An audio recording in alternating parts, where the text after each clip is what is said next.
1 month to go until the Meadows Marathon, and this morning I've been talking to Colin McPhail about the right kind of clothing and footwear that you need to take on something as challenging as a marathon. I'm here with Colin McPhail from Footworks in Edinburgh. So Colin, we're talking a little bit about clothing today. How important is the type of materials that you wear on a marathon? They're not critical, but they will make a huge difference to your comfort and the enjoyment of the whole experience. Okay. If there is such a thing as enjoyment in running a marathon. We don't want to turn anyone away now, Colin. No, that's very, very true. So I would suggest that first of all people try wearing something that's very, very lightweight. If you, for instance, go out with a cotton t-shirt on a warm day, you find that these things get saturated very, very quickly. Once they're saturated, they become cold, clammy. The cotton material itself holds a huge amount of moisture amongst it. It's around about 30% of its own weight is held in water, so you've got a huge amount of moisture stuck to your skin. Kind of baggage you don't need. It's extra weight, and it's also discomfort. It cools you down very quickly. When you go into garments and fabrics, a garment such as this is a very, very lightweight. You can see how it just sort of flows. But it's a very lightweight fabric. It doesn't absorb much moisture. What it does is it transports the moisture. So rather than absorbing, it's pulling the moisture to the surface, and then that gets evaporated off, not only with the wind passing over it from you running, but just your body heat evaporating it off. So in terms of t-shirts, there's so many things to choose from. You've got the standard t-shirt, you've got long sleeve t-shirts like these. These are all long sleeve versions.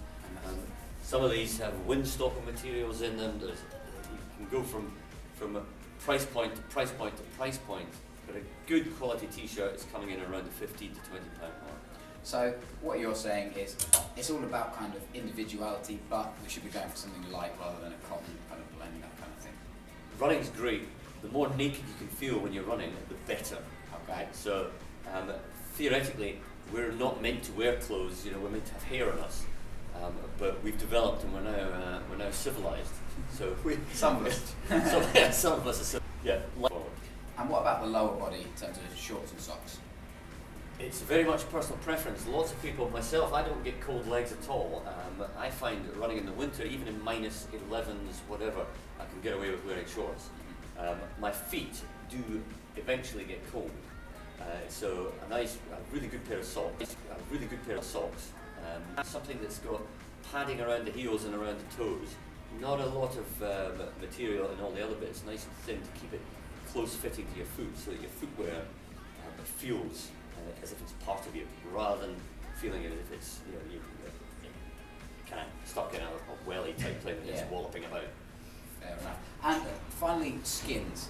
I've heard a lot of different things about skins. What do you make of skins? Skins is a compression garment. And compression garments are a big range, because what they effectively do is, with a compression garment, you've got a whole load of panels that are cut into these things.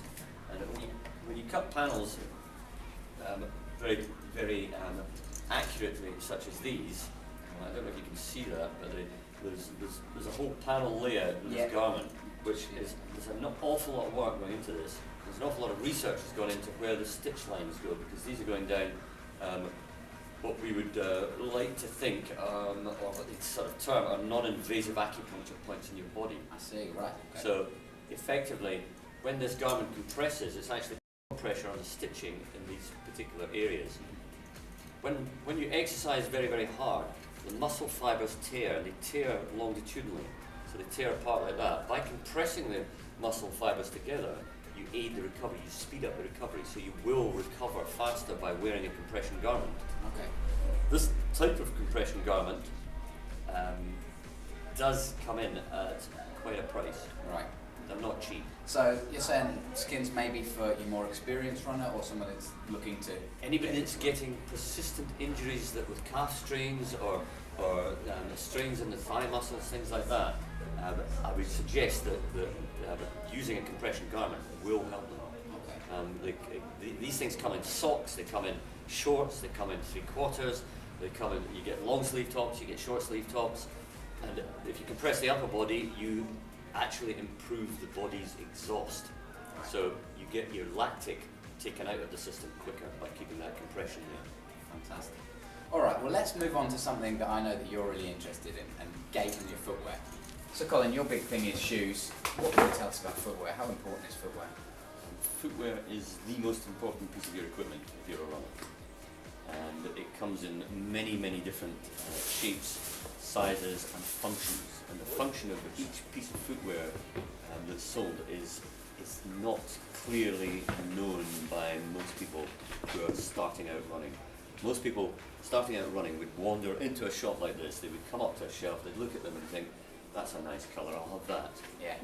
Now if they pick that shoe off the shelf, they would probably find that they're going to create an injury from day one. The critical bit in our job is to ensure that people don't get injured. Our aims are to try and make people avoid injury totally. We want them back. The less injuries they have, the more shoes they're going to wear out, the more shoes they're going to buy from us. We are running a business. Absolutely. But it is very much a lifestyle business. The types of footwear let's start right at the very top here with a shoe called, this shoe is called a motion control shoe.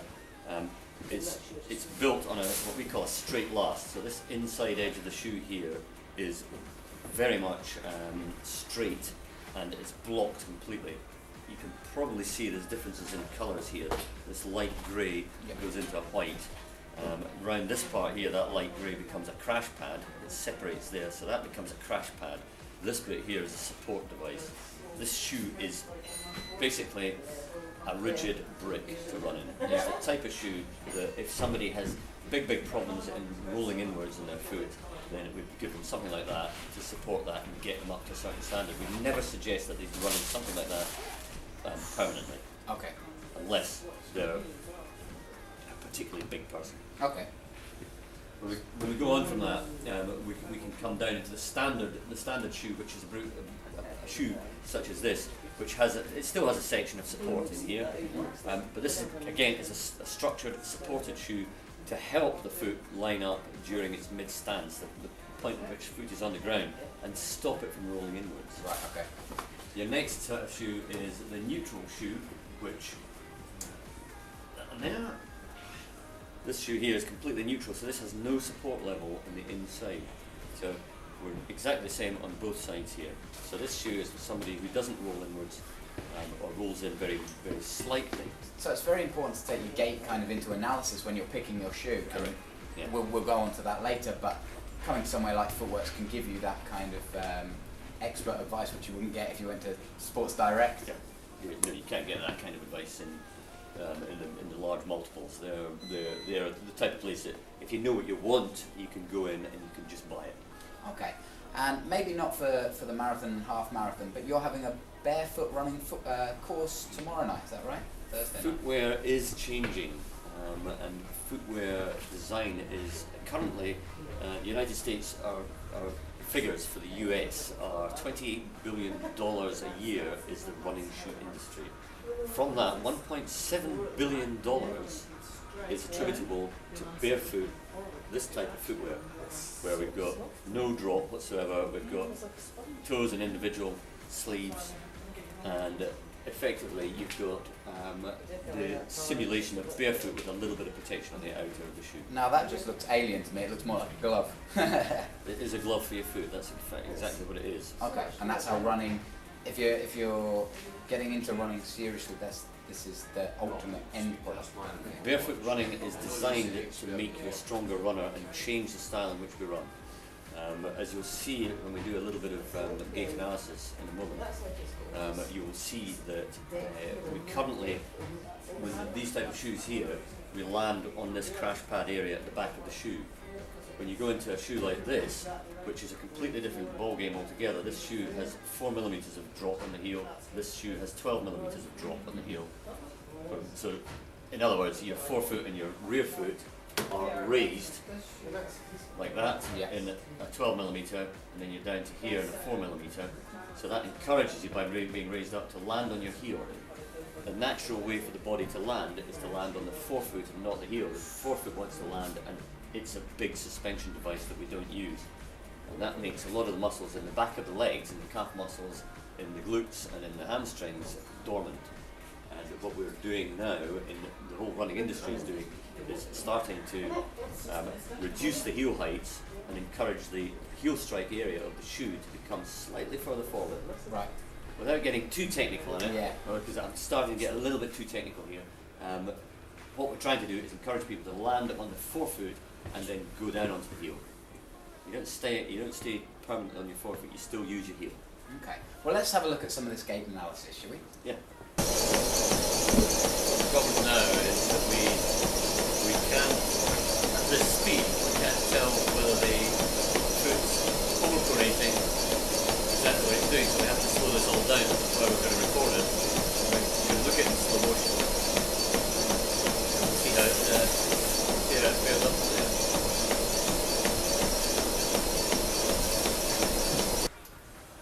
Right, this is a gait analysis of a customer who's thinking about taking up running, going to run a half marathon for the first time. What we've got on the screen is a snapshot that we can play in slow motion, and we can see how much the foot pushes to the inside, the medial side, and if it's pushing over too much, we can gauge how much support we need from the footwear. Without making it too complicated, if we run this through, as the foot comes back towards us on the film, it pushes further and further over, which is a suggestion that Ailey, my customer here, may require a little bit more support from her footwear. But she's exactly the same on the other side, so when we move forward to this side, you can see there's quite a severe angle on the Achilles tendon. I'm not sure if that's coming out on the other camera here, but it's quite a severe angle that's showing up there. So I would first of all put Ailey into a structured shoe with a little bit of support on the inside, and then we can try withdrawing that support as time goes on.